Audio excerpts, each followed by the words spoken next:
This is such a dynamic space and there's so much change and a lot of growth quickly. Oh, But yeah. tell us a little bit about you. Tell us a little bit about Nectar. This really first started with me approaching UCSB, specifically their instructional design department, and just trying to figure out if me and 26,000 other students are paying you guys $40,000, why is it that every piece of technology you give us in the classroom feels like it was built by someone who hasn't seen a classroom for the last decade?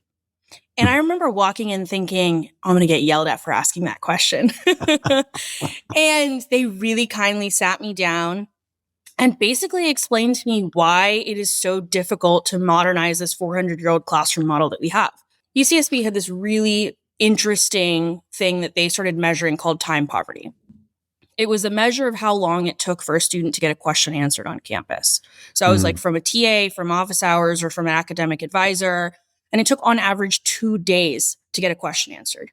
Doesn't sound like a lot, but when you have financial aid paperwork that is the decision-making point of whether you're able to get to the finish line in 4 years or you have to pay for a 5th year of college, 2 days is do or die to get that question answered. That's really where Nectar started, is of all of the different problems that we could solve in the education system, what is truly the most core issue that if we could solve for this, it would have a domino effect everywhere else?